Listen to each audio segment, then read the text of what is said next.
आखिर ऐसा क्या हुआ जो इस 34 साल के एग्जीक्यूटिव ने इतना बड़ा कदम उठाया?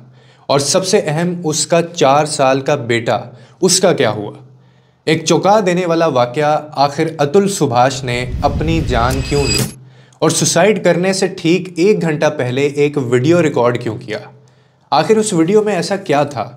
और इतना ही नहीं, बल्कि 24 पेजेस का सुसाइड नोट भी लिखा, जिसका टाइटल था जस्टिस इज ड्यू। ये कहानी सिर्फ एक शख्स की ट्रेजेडी नहीं दोस्तों, बल्कि हमारी सोसाइटी और लीगल सिस्टम की खामियां भी दिखाती है हमें।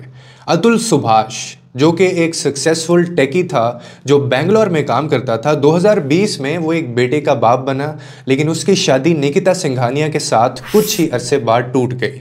2021 तक दोनों अलग हो गए। उसके बाद एक लीगल और इमोशनल जंग शुरू होती है जो आउट ऑफ कंट्रोल हो गई, जिसमें अतुल ने अपनी बीवी, उसकी फैमिली और यहाँ तक कि लीगल सिस्टम पर भी हैरासमेंट और एक्सटॉर्शन के इल्ज़ामात लगाए। इंडिया में हर साल 1 लाख से ज़्यादा सुसाइड रिपोर्ट होते हैं और एक एनसीआरबी की रिपोर्ट के मुताबिक इनमें से 13,000 के रीजंस हैं फैमिली इश्यूज़ और 10,000 के रीजंस हैं मैरिज इश्यूज़। अतुल के सुसाइड के रीज़न भी कुछ यही था। अतुल और उसकी वाइफ निकिता के बीच 2021 में सेपरेशन हुआ और यहाँ से शुरू होती है एक दुख भरी कहानी। निकिता, जो कि जॉब करती है, उसने अतुल और उसकी फैमिली के अगेंस्ट कई सीरियस चार्जेस लगाए।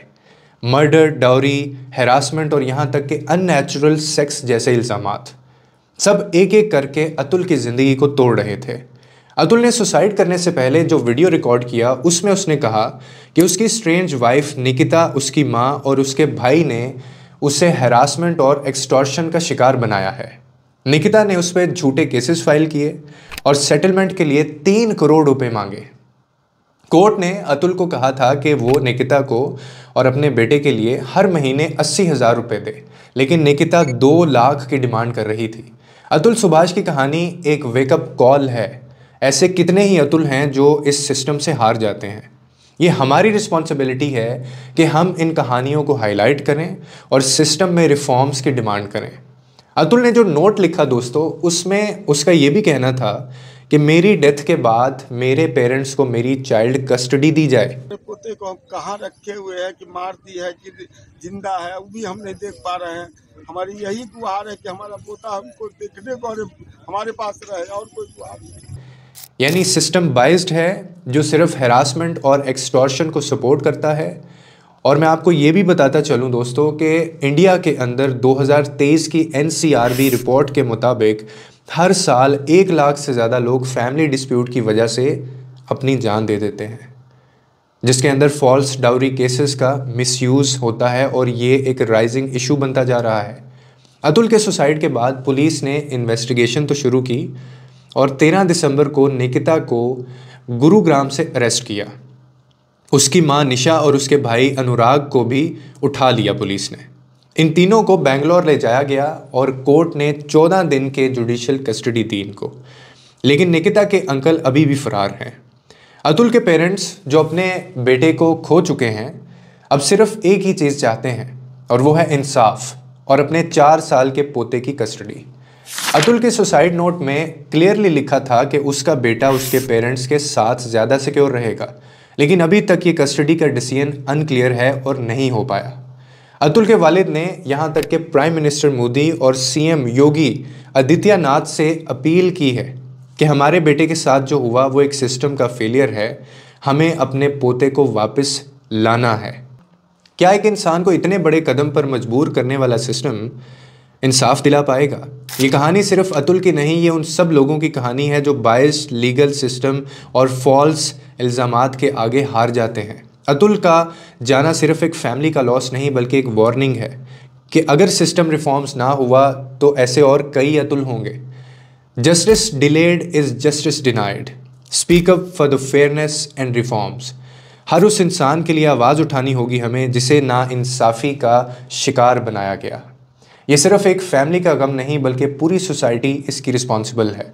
जब तक सिस्टम रिफॉर्म्स नहीं होगा, हर घर में एक अतुल पैदा होता रहेगा। इंसानियत तब मरती है जब इंसाफ बिकता है। और आखिर में मैं आप लोगों से पूछना चाहूँगा कि दोस्तों, आप इमेजिन भी नहीं कर सकते कि एक ऐसा शख्स यानी कितनी ही तकलीफ़ होगी, कितना ही वो मजबूर होगा, कितने ही ज़्यादा वो पेन के अंदर होगा कि एक शख्स मरने से पहले 1 घंटा पहले यानी मरने से वो अपनी पूरी रिकॉर्ड करता है वीडियो और 24 पेजेस का नोट लिखता है वो, जिसके अंदर वो तमाम चीज़ों को डॉक्यूमेंट करता है, जिसमें वो तमाम लोगों का नाम लेता है, जिसमें वो तमाम कल्प्रिट्स को जिन्होंने उसके साथ ज़्यादती की, उसको हैरासमेंट का शिकार किया और उसके ऊपर झूठे इल्ज़ामात लगाए और उसको ब्लैकमेल किया। आप उस बंदे की, उस शख्स की तकलीफ़ का अंदाज़ा कीजिए और हमारे सिस्टम, हमारे इदारे जो कि बज़ाहिर तो हमें इंसाफ देने के लिए बने हैं, लेकिन वही सिस्टम कैसे एक नौजवान की जान ले गया। यहाँ तक कि अतुल ने यह भी बताया कि उसका जो केस लड़ रही थी, यानी जो उसकी जज थी जहाँ पे उसका केस था, उस जज ने भी अतुल को ये कहा, जब अतुल ने जज को कहा, जज साहिबा को, कि इन्हीं केसेस की वजह से बहुत सारे लोग अपनी जान ले लेते हैं और सुसाइड कर लेते हैं, जिसके ऊपर जज साहिबा ने आगे से उनको भरे कोर्ट के सामने ये कहा कि फिर तुमने अभी तक अपनी जान क्यों नहीं ली। दोस्तों, आप इमेजिन कर सकते हैं कि एक कोर्ट के अंदर बैठा एक जज जो कि एक औरत है, वो क्लाइंट को ऐसा कह रही है और भरी अदालत के सामने, क्या ये अनएथिकल नहीं है? अतुल ने ये तमाम चीज़ों का जिक्र अपने 24 पेजेस का जो नोट उसने लिखा उसमें भी किया और उसने अपनी वीडियोस में भी इनका जिक्र किया। और इतना ही नहीं, बल्कि उसने एंड पे एक लाइन लिखी और वो लाइन ये थी कि this ATM is closed now.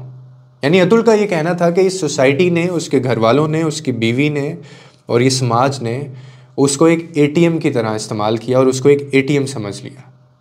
और अतुल का ये भी कहना था कि मेरे से इतनी ज़्यादा रकम डिमांड की जा रही है कि जो मैं देने के काबिल भी नहीं हूँ।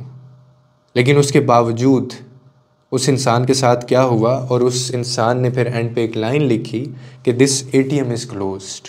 दोस्तों, मैंने आज से पहले इंडिया के अंदर इतना ज़्यादा लोगों को गुस्से में और हाइपर नहीं देखा किसी केस के ऊपर जितना लोग अब हैं। लेकिन अब देखना ये है कि क्या अतुल की फैमिली को इंसाफ मिलता है या फिर हमेशा की तरह ये